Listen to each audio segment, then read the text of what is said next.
धमतरी जिले के प्रवास पर पहुंचे राज्यपाल रमेन डेका, जिला स्तरीय अधिकारियों के साथ की बैठक, सरकार की तमाम फ्लैगशिप योजनाओं पर चर्चा। राज्यपाल रमेन डेका ने दिए स्वच्छता के संदेश, सामुदायिक शौचालय भवन का किया अवलोकन, स्वच्छाग्राही दीदियों को भी सम्मान राशि।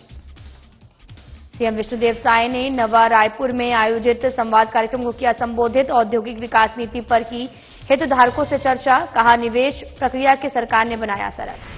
रायपुर आईजी अमरेश मिश्रा ने की प्रेस वार्ता, मार्च से सितंबर तक शहर में हुए 25 चोरी का किया खुलासा, 11 आरोपियों के साथ 3 ज्वेलर को किया गिरफ्तार। बिलाईगढ़ पुलिस की बड़ी सफलता, अवैध शराब तस्कर को रंगे हाथों गिरफ्तार किया, आरोपी के पास से 20 लीटर कच्चा महुआ शराब बरामद।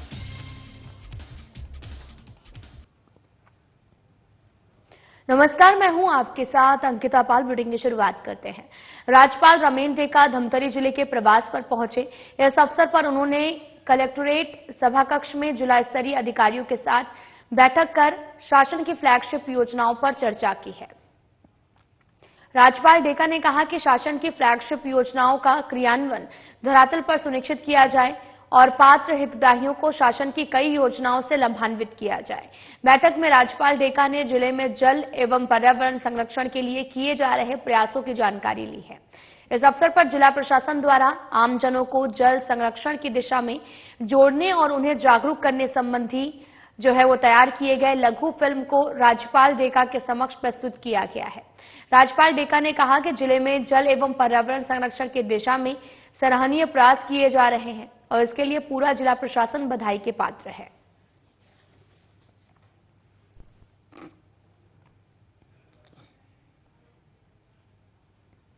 जिले में एक दिवसीय प्रवास पर आए राज्यपाल रमेन डेका ने बैठक के उपरांत स्वच्छता का संदेश देने और ग्राम पंचायत रुद्री में स्वच्छ भारत मिशन ग्रामीण के तहत निर्मित सामुदायिक शौचालय का अवलोकन किया है। उन्होंने शौचालय के उचित रखरखाव, उपयोग को देखरेख कर सरपंच अनीता यादव और ग्रीन आर्मी स्वच्छाग्राही चर्चा करते हुए कहा कि समाज का सबसे अच्छा काम सफाई है। इसकी बदौलत हम सभी स्वच्छ वातावरण मिल पाता है और उन्होंने इस स्वच्छाग्राही दीदियों का उत्साहवर्धन करते हुए हिरौंदी यादव और साथ ही दुर्पद को भी भेंट स्वरूप 1,000 रुपए की राशि प्रदान कर उनका सम्मान किया है।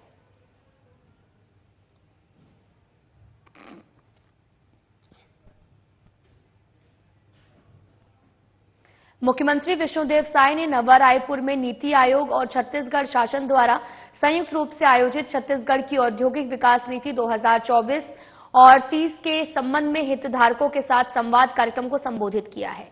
इस दौरान उन्होंने कहा कि छत्तीसगढ़ में नए नए उद्योगों की स्थापना की व्यापक संभावनाएं हैं। यहां पर मिनरल्स का विपुल भंडार है और अनुकूल औद्योगिक वातावरण है। साथ ही उद्योग और व्यापार जगत के प्रतिनिधियों से चर्चा कर राज्य की नवीन औद्योगिक विकास नीति 2024-30 तैयार की गई है।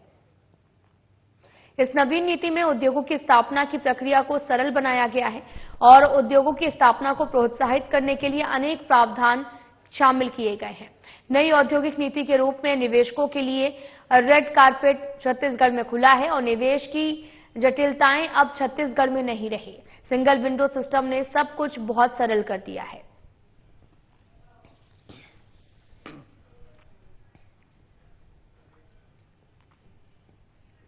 मुख्यमंत्री विष्णुदेव साय ने रायगढ़ जिले में लगभग 137 करोड़ रुपए के विकास कार्यों के लोकार्पण का भूमि पूजन किया है और साथ ही आपको यह भी बताते चले कि मुख्यमंत्री साय के आग्रह पर सरस्वती यादव ने बटन दबाकर प्रदेश की 70 लाख महिलाओं को महतारी बंधन योजना की 10वीं किस्त के रूप में 652 करोड़ रुपए की राशि अंतरित की है।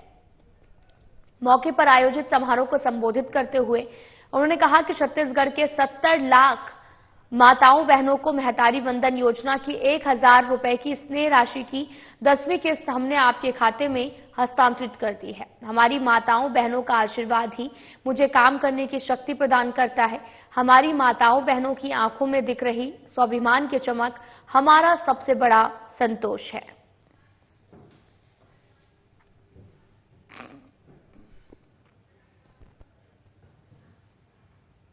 मुख्यमंत्री विष्णुदेव साय ने रायगढ़ में आयोजित उत्कल ब्राह्मण सम्मेलन को संबोधित किया है। इस दौरान उन्होंने कहा कि सार्वजनिक जीवन में अच्छा कार्य भी कर रहे हैं और समाज के लोगों को जब सम्मान मिलता है तो न केवल उन्हें अच्छा महसूस होता है, अपितु समाज के भी बहुत से लोगों को प्रेरणा मिलती है और वे उनके आदर्शों के अनुरूप चलने का प्रयास करते हैं। मुख्यमंत्री साय ने कहा कि उत्कल ब्राह्मण समाज ने समाज की कई विभूतियों के सम्मान का कार्यक्रम रखा है। ये बहुत अच्छी पहल है और उन्होंने इस मौके पर रायगढ़ में उत्कल ब्राह्मण समाज के भवन निर्माण के लिए 50 लाख रुपए देने की घोषणा की है।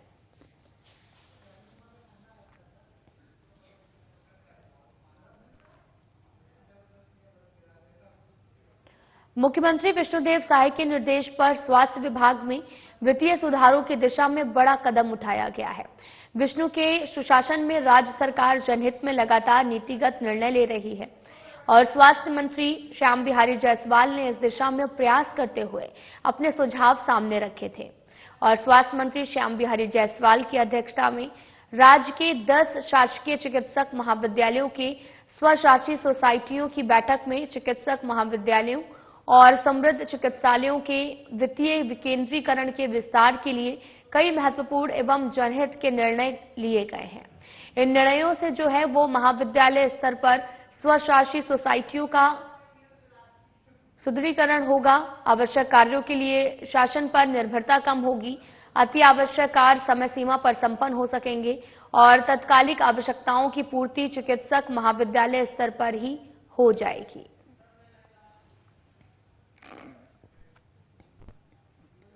उप मुख्यमंत्री अरुण साहब का बयान सामने आया जिसमें उन्होंने कहा कि छत्तीसगढ़ के लिए खुशखबरी सामने आई है। भारत सरकार की ओर से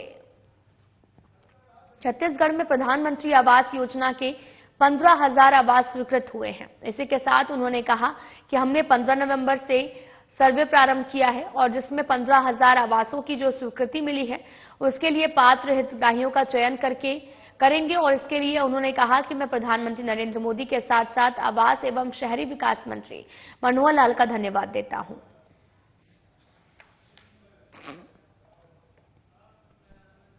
स्वागत किया था कि कांग्रेस के नेता जरूर जाए धान खरीदी केंद्र में। हमारी सरकार ने धान खरीदी के लिए पुख्ता व्यवस्थाएं की है। किसान पूरी तरह से संतुष्ट है, उनको समय पर पैसे मिल रहा है, समय पर बारदाने की आपूर्ति हो रही है और सरकार पूरी गंभीरता से धान खरीदी के अभियान को संचालित कर रही है और जहां पर भी कुछ कमी की जानकारी आएगी निश्चित रूप से उससे भी दुरुस्त करेंगे, पर सरकार ने पूरी पुख्ता धान खरीदी की है। कल एक खुशखबरी छत्तीसगढ़ के लिए आई है। प्रधानमंत्री आवास योजना शहरी 2.0 के लिए 15,000 आवासों की सैद्धांतिक सहमति भारत सरकार से मिली है और हमने 15 नवंबर से सर्वे प्रारंभ किया है और पहले चरण में अभी 15,000 आवासों की जो सैद्धांतिक सहमति भारत सरकार से मिली है उसके लिए हितग्राहियों का पात्र हितग्राहियों का चयन करेंगे और भारत सरकार को उसकी स्वीकृति के लिए भेजेंगे। तो ये बड़ी खुशखबरी है कि नगरीय निकाय के 15,000 जरूरतमंदों को प्रधानमंत्री आवास देने की सैद्धांतिक सहमति भारत सरकार ने दी है। छत्तीसगढ़ की राजधानी रायपुर में नगर निगम के 1,000 से भी ज्यादा कर्मचारियों ने हड़ताल कर दी है। सुबह से ही राजधानी रायपुर के नगर निगम के 1,000 कर्मचारियों ने हड़ताल की घोषणा कर दी है और काम भी बंद कर दिया है और सभी ड्राइवर सफाई और जल आपूर्ति से जुड़े गाड़ियों को चलाते हैं। उनकी मांग है कि सरकार उन्हें नियमित करे, उनकी मांगों को पूरा करे। मामले पर उप मुख्यमंत्री अरुण साहब का बयान सामने आया जिसमें उन्होंने कहा कि नगर निगम के कर्मचारी हैं, उनसे बातचीत करके मामले को शांत कराया जाएगा। नगर निगम के ही कर्मचारी हैं, हम लगातार उनके लिए काम करते हैं और उनसे बातचीत करके उनकी समस्याओं को सुना जाएगा।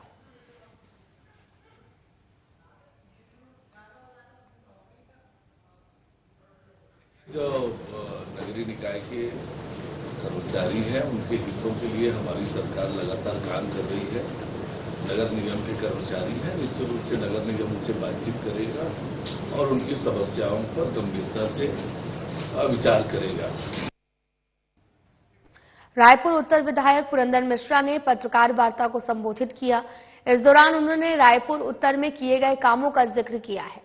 विधायक पुरंदर मिश्रा के 5 साल के कार्यकाल का 1 साल पूरा हो गया है, जिसको लेकर उन्होंने साल भर के कामों का जिक्र करते हुए कहा कि 1 साल में 22 वार्ड में 22 करोड़ का विकास उन्होंने करवाया है, जिसमें बहुत से काम हुए हैं और इसके अलावा जो भी उनके पास मदद के लिए पहुंचा उन सभी को उन्होंने संतुष्ट किया। इसके साथ ही उन्होंने अपनी आगामी कार्य योजनाओं की भी जानकारी दी है।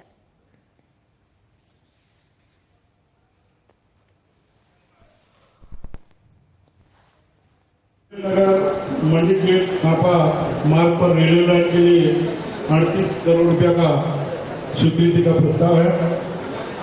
शॉर्ट वाइड नहीं है। अंडरब्रिज निर्माण कार्य पंडित मोहा मार्ग में प्रस्तावित 13 करोड़ है, 130 करोड़ है और शंकरनगर चौक पर लोधीपारा कचरा मार्ग और टर्निंग पॉइंट से लेकर के 72 करोड़ है की लागत से है। इन सभी कार्य को जल्दी निर्माण हो जाएगा। खमाटी में 2500 लीटर पानी की क्षमता के लिए 23 करोड़ 38 लाख की प्रस्ताव है और वार्ड 2, वार्ड 3, वार्ड 4, वार्ड 9 और 10 ये 5 वार्ड बने हैं, जिसमें 4 में कम वार्ड है, 10 में कम वार्ड है, 2 और 3 में और 9 में भरपूर कार्य स्वीकृतियां हों और टोटल मिला के 23 करोड़ 30 लाख का कार्य हुए हैं, जिसके भूमि पूजन भी हो गए और काम भी प्रारंभ हो गया है। और आने वाले समय में अवंती बिहार में दिव्यांग पार्क 3.5 एकड़ में, पंडरी मार्केट में मल्टी लेवल पार्किंग, कलेक्ट्रेट में मल्टी लेवल में पार्किंग उपयोग के लिए नई योजना, तेलीबांधा से कचरा फाटक तक बाईपास, डब्ल्यू वाले से मंदिर हजों तक खेलीगढ़ तक बाईपास, कृषि उपज मंडी से नया ओवरब्रिज, खालसा स्कूल से मोहा थाने तक ओवरब्रिज, तेलीबांधा थाने से गायत्री नगर, अवंती विहार, कविता नगर, डुबार से बचाने के लिए 15 करोड़ भाजपा कार्यकर्ता का परिषद में न्यायालय का निर्माण का मैंने प्रयास किया। डीएनके मैदान में अखिल भारतीय पूर्व सैनिक सेवा परिषद कोंडागांव के संरक्षक और बस्तर संभाग प्रभारी सुब्रत चौहा के निर्देशन में नौसेना दिवस मनाया गया है, जिसमें जिलाध्यक्ष सूरज यादव के मार्गदर्शन में निःशुल्क सैन्य प्रशिक्षण ले रहे युवक एवं युवतियों के द्वारा नौसेना दिवस अमर रहे के नारे लगाए गए। मौके पर बस्तर संभाग प्रभारी सुब्रत चौहा ने युवाओं को बताया कि भारतीय सेना में नेवी की बड़ी अहम भूमिका है। 1971 में भारतीय नौसेना ने ऑपरेशन ट्राइटेट के जरिए पाकिस्तानी नेवी के कराची मुख्यालय को निशाना बनाकर उसे नेस्तनाबूद कर दिया है और साथ ही नौसेना दिवस के अवसर पर अखिल भारतीय पूर्व सैनिक सेवा परिषद के पदाधिकारियों ने भारतीय जल सेना से सेवानिवृत्त पूर्व सैनिक उत्पल बोस के घर पहुंचकर उन्हें शॉल और त्रिफल देकर सम्मानित किया और नौसेना दिवस की बधाई दी है।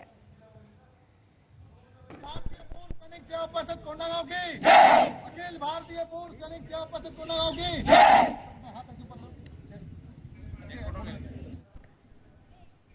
राष्ट्रीय सेवा योजना अध्ययन इकाई चिंपावड़ का 7 दिवसीय विशेष शिविर का समापन नशा मुक्ति रैली के साथ हुआ है। शिविर के दौरान शिविरार्थियों ने भी योगाभ्यास, सूर्य नमस्कार, अनुलोम विलोम सहित पीटी आदि किया। परियोजना कार्य में तालाब सफाई, सड़क मरम्मत, वर्किंग शेड में मिट्टी भराई, नाली सफाई, शाला परिसर, पंचायत घर, प्राथमिक स्वास्थ्य केंद्र के पास साफ सफाई, नलों के सोखता गड्ढा मरम्मत कार्य किया गया। बौद्धिक चर्चा में भी जो है वो स्वास्थ्य शिक्षा, नशा मुक्त समाज, बाल सुरक्षा, पशुधन, साइबर सेल आदि विषयों पर विभागवार जानकारी प्रदान की गई और बौद्धिक चर्चा में स्वयंसेवकों ने भी अपने विचार व्यक्त किए। साथ ही गांव में सांस्कृतिक एवं नशा रैली निकाली गई है, नशा मुक्ति रैली निकाली गई, जहां पर स्कूली बच्चे, युवा, ग्रामीण जन शामिल हुए और सांस्कृतिक कार्यक्रम में स्वच्छता शिक्षा और अंधविश्वास, नशा मुक्ति और साथ ही बाल विवाह, दहेज प्रथा थीम पर आधारित नाटक प्रस्तुत किए गए और सर्वे कार्य में पशुओं का सर्वे पशु चिकित्सक विभाग के द्वारा करवाया गया।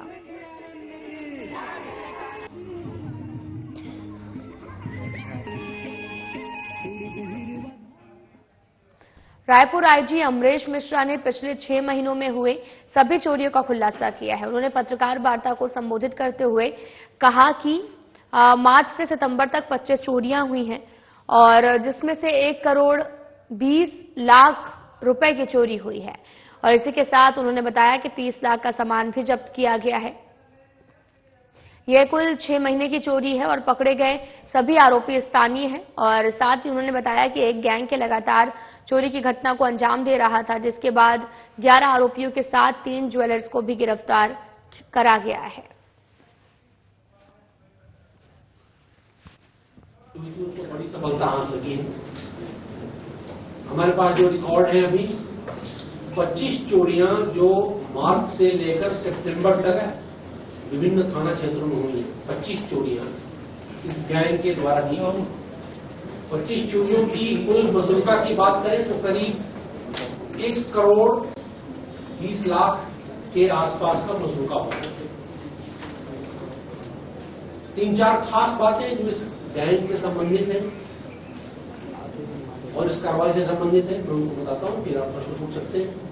पहला, ये पूरा स्थानीय गैंग था। ज्यादातर लोग इसमें मुंगेली के रहने वाले हैं और जैसा कि क्राइम ब्रांच के अधिकारी लोग बता रहे हैं कि संभवतः 6-7 महीनों तक एक स्थानीय गैंग 25 चोरी कर पाया और पकड़ा नहीं गया। शायद 3 लोग अनुभव में वाली बात।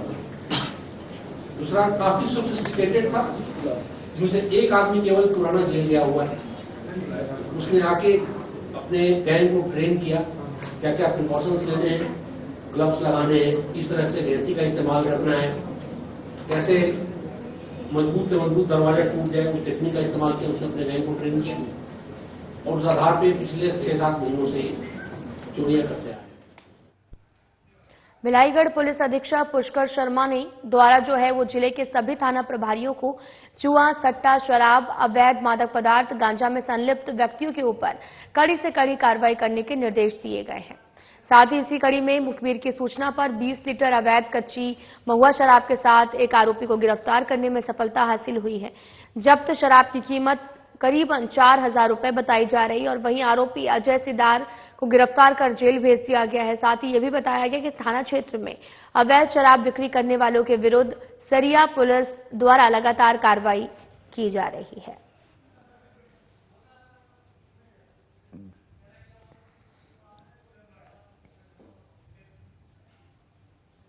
उप मुख्यमंत्री अरुण साव रविवार को सुपेला भिलाई में साहू समाज द्वारा आयोजित युवक युवती परिचय सम्मेलन और सम्मान समारोह में सम्मिलित हुए हैं और समारोह में साव ने कहा कि समाज द्वारा विवाह योग्य युवक युवतियों के लिए परिचय सम्मेलन कराना सराहनीय कार्य है और योग्य जीवन साथी की तलाश में एक माध्यम बनाना एक पुनीत कार्य है।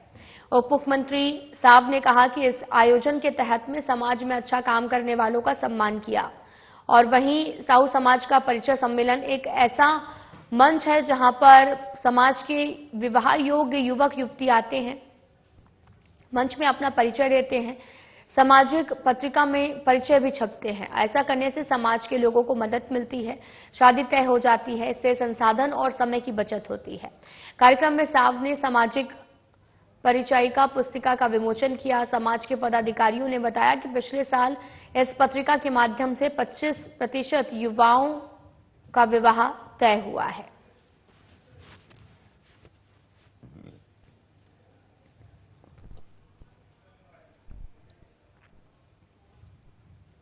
छत्तीसगढ़ में बीजेपी सरकार की 1 साल पूरे होने के उपलक्ष्य में बसना विधायक डॉक्टर संपत अग्रवाल द्वारा मंगल भवन में जनादेश दिवस मनाया गया है।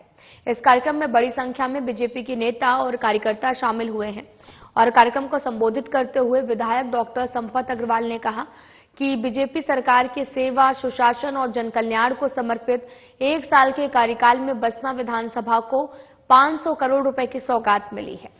इन विकास कार्यों से क्षेत्र का कायाकल्प हो रहा है, छत्तीसगढ़ में विकास की धारा भी बह रही है। डॉक्टर अग्रवाल ने सरकार की उपलब्धियों को गिनाते हुए बताया कि इस 1 साल में बसना विधानसभा में शिक्षा, स्वास्थ्य, सड़क, बिजली और पानी जैसी मूलभूत सुविधाओं के क्षेत्र में उल्लेखनीय प्रगति हुई है। उन्होंने इसे बीजेपी सरकार की नीतियों और जनता के विश्वास का परिणाम बताया है। इस मौके पर बीजेपी के कई वरिष्ठ नेताओं ने भी अपने विचार रखे और केंद्र और राज्य सरकार की जन कल्याणकारी योजनाओं की प्रशंसा भी की है।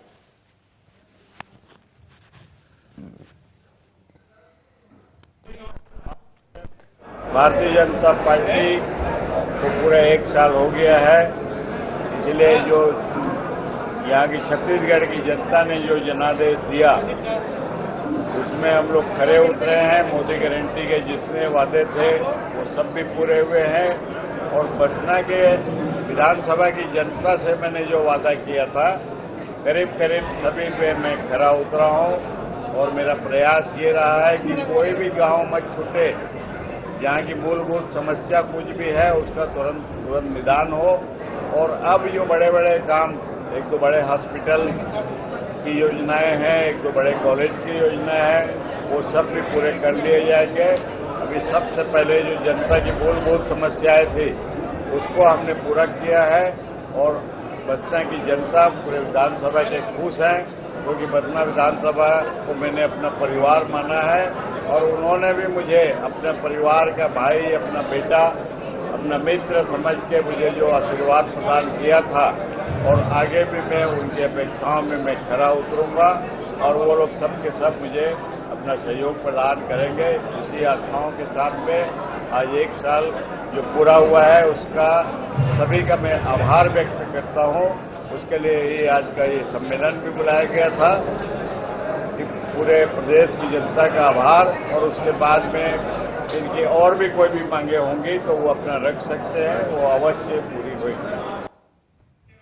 कलेक्टर डॉक्टर गौरव सिंह आरंग तहसील के मुख्यालय और खमतराई पहुंचे और जहां पर व्यवस्थाओं का अवलोकन किया। साथ ही कलेक्टर ने किसानों से बातचीत की। इस दौरान कलेक्टर ने कहा कि मौसम को देखते हुए धान खरीदने के बाद में धान के बोरों को पॉलीथीन से ढक कर रखे ताकि धान बारिश के पानी में भीगकर खराब ना हो।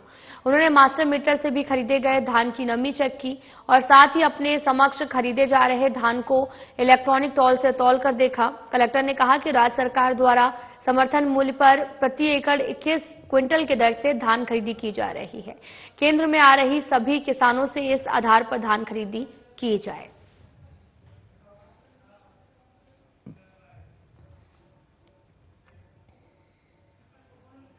कभी माओवाद के लिए पहचाने जाने वाले बस्तर संभाग अब खेलों के लिए भी पहचाना जा रहा है। यहाँ के युवा अब खेलों से भी जुड़कर नई ऊंचाइयों को छू रहे हैं और ऐसे में एक युवा खिलाड़ी है तीरंदाज सुशीला नेताम, जिन्होंने एक बार फिर से अपने प्रदर्शन से कोंडागांव जिले का नाम रोशन किया है और हाल ही में रायपुर के खेलो इंडिया कोदूराम वर्मा तीरंदाजी केंद्र में आयोजित 24वीं राज्य स्तरीय सीनियर तीरंदाजी प्रतियोगिता में उत्कृष्ट प्रदर्शन करते हुए सुशीला ने जो है वो राष्ट्रीय स्तर की तीरंदाजी प्रतियोगिता के लिए अपनी जगह बनाई है। ये प्रतियोगिता 15 से 20 दिसंबर के बीच जमशेदपुर, झारखंड में आयोजित की जाएगी।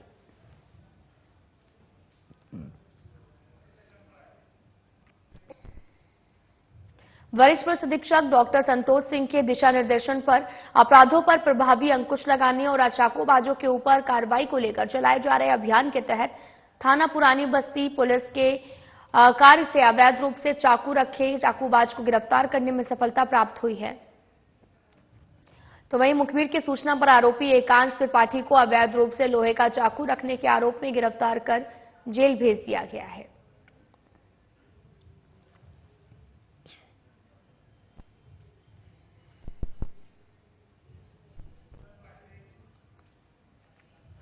भारतीय स्टेट बैंक के महाप्रबंधक रामकुमार तिवारी ने देश में निरंतर बढ़ रही साइबर अपराध की घटनाओं और छत्तीसगढ़ राज्य के ग्राहकों और आम जनता को इसके प्रति जागरूक करने के लिए बैरन बाजार स्थित प्रशासनिक कार्यालय के परिसर में साइबर सुरक्षा जागरूकता अभियान का शुभारंभ किया है। और कार्यक्रम में डॉक्टर संतोष कुमार सिंह आईपीएस और एसएसपी रायपुर मुख्य अतिथि में थे, जहां पर अपने उद्बोधन में महाप्रबंधक तिवारी ने दैनिक बैंकिंग लेन देन में निरंतर बढ़ते साइबर अपराध से ग्राहकों और उपस्थित सदस्यों को अवगत कराते हुए पूरी सावधानी बरतने का आह्वान किया है। समस्त ग्राहकों को बढ़ते साइबर अपराध से सावधानी बरतने के उपाय बताए। अपने अध्यक्ष की संबोधन में रायपुर एसएसपी डॉक्टर संतोष कुमार सिंह के साइबर क्राइम से संबंधित कई तरीकों और अपराधों के संबंध में पुलिस की कार्रवाई को विस्तार से समझाते हुए ग्राहकों को जागरूक करने के साथ ही उनके धन की सुरक्षा के प्रति देश का सबसे बड़ा वाणिज्य बैंक होने के नाते एसबीआई की प्रतिबद्धता की ओर से इशारा करते हुए एसबीआई के इस प्रयास को समय की मांग बताया और बैंक के इस प्रयास की सराहना की है।